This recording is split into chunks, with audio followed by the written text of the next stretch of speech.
नमस्कार मित्रों। मित्रों, जब आप अध्ययन अध्यापन करते हैं तो बहुत सारे ऐसी चीजें सामने आती हैं जिसको डिस्कस करते समय आपको हंसी भी आ जाती है और कुछ सीखने को भी मिलता है। तो आज की क्लास में कुछ ऐसी ही एक घटना हुई, या फिर कहना चाहिए घटना तो नहीं कहेंगे, हाँ कुछ ऐसा डिस्कशन हुआ जिसमें हमें ग्रहों के व्यवहार को समझने में का मौका मिला। तो ग्रहों के व्यवहार को समझने के लिए हम एक्चुअली एक सिचुएशन पे बात कर रहे थे कि जहां पर दो व्यक्ति आपस में झगड़ रहे हो। तो हम लोग एक ऐसी कंडीशन देख रहे थे कि जिसमें माना ए व्यक्ति बी व्यक्ति से एक भरे बाजार में झगड़ रहा है। तो जब झगड़ा हो रहा है तो माना ए व्यक्ति है और बी व्यक्ति से झगड़ रहा है।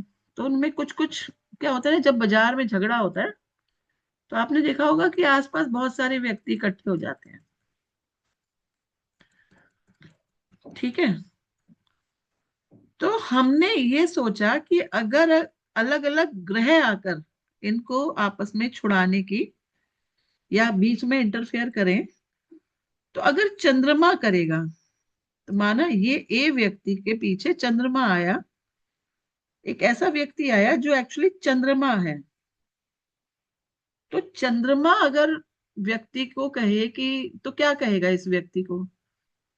अपने गुणधर्म के अनुसार कहेगा ना, उससे बात करेगा। गुणधर्म चंद्रमा के क्या होंगे? चंद्रमा एक सौम्य ग्रह है, तो सौम्यता से कहेगा अरे बातचीत से बात को टालो ना, कोशिश करो मसला सुलझ जाए। और हो सकता है कि वो स्त्री ग्रह हो, क्योंकि चंद्रमा को स्त्री ग्रह माना गया है। तो कोई स्त्री हो और बीच में माना इसी व्यक्ति की वाइफ आ जाए, तो कहेगा अरे झगड़ो मत, चलो वापस घर चलो। ठीक है। लेकिन माना वहां पे चंद्रमा नहीं आए और वहां पे सूर्य आ गए, तो सूर्य अपना राज राजसीय प्रभाव दिखाने की कोशिश करेंगे। अब वो राजसी प्रभाव कैसे दिखाएंगे? वो कहेंगे अच्छा झगड़ा है तो चल कोई बात नहीं, मैं तेरे सपोर्ट में हूं। इस व्यक्ति को का दोस्त है माना ये सूर्य प्रधान व्यक्ति, वो कैसे कहेगा कि चल मैं तेरे सपोर्ट में हूं? अरे पुलिस में मेरी बहुत जान पहचान है, देखता हूं कैसे बात को नहीं मानता। तो इस तरह से अपने राजसीय प्रभाव को, क्योंकि ये राजसीय सत्ता की तो प्रभावशाली लीडर बनने की कोशिश करेगा ना। तो इसी तरह से सूर्य चंद्रमा के अलावा अगर मंगल आ जाए, तो मंगल क्या है? मंगल एक झगड़ालू, तो उस झगड़े में एक्टिवली पार्टिसिपेट करने लगेगा और ये कहेगा इसके मार मार मार, और हो सकता है अपशब्द भी बोले। और इसी तरह से अगर यहाँ पे बुध आ जाए तो वो इस झगड़े के मजे लेने लगेगा। तो हो सकता है बीच बीच में कमेंट बाजी करते हुए, आपने देखा होगा कि बाजारों में खड़े हुए लोग जब अगर दो जनों की लड़ाई को देखते हैं तो अलग अलग नेचर के लोग आपको वहां पे दिखेंगे। तो माना बुध के प्रभाव वाला कोई व्यक्ति आ गया तो वहां पे वो कमेंट बाजी करेगा, वो झगड़े को सुलझाने की कोशिश नहीं करेगा बल्कि उसका एंजॉय करना शुरू कर देगा एक बालक की तरह।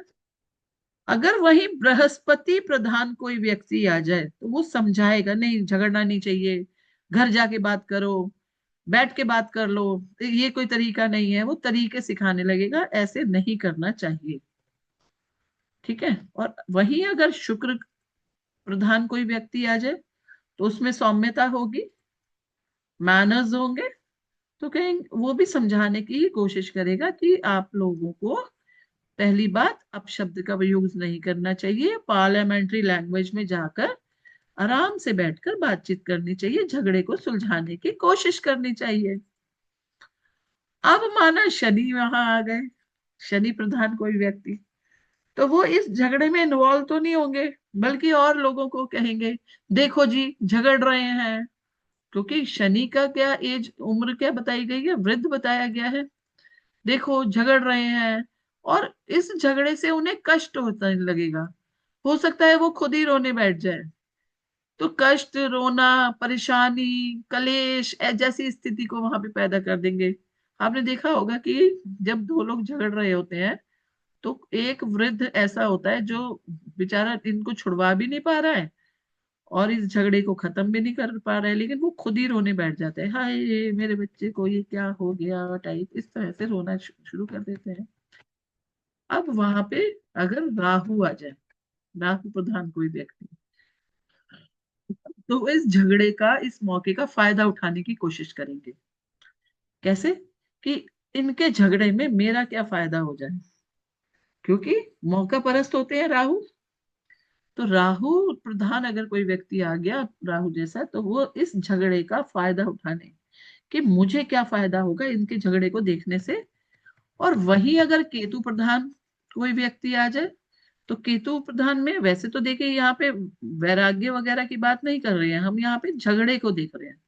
तो केतु प्रधान अगर कोई व्यक्ति आ गया तो कोई ना कोई ऐसी बात बोल देगा जो हो सकता है दोनों ही पक्षों में स्थिति को बिगाड़ दे। अपनी ही वाणी से वो चीजों को और बिगाड़ने में सक्षम हो जाएगा। तो जब हम इस बात को डिस्कस कर रहे थे, तो हम ये जान रहे थे कि अगर हमारे समाज में भी अलग अलग नेचर के लोग होते हैं और हमारे आसपास ही होते हैं, तो अगर हम ग्रहों को बहुत अच्छे से समझना चाहते हैं और वहां पे लोगों के व्यवहार को भी समझना चाहते हैं, तो जब हम ये सब डिस्कस कर रहे थे तो काफी आनंद का एक विषय रहा। और हमने ग्रहों के सूर्य से लेकर केतु तक, सूर्य, चंद्र, मंगल, बुध, बृहस्पति, शुक्र, शनि और राहु केतु के नेचर को भी हमने इस झगड़े में समझ लिया। आशा है आप लोगों को भी अच्छा लगेगा। Thank you.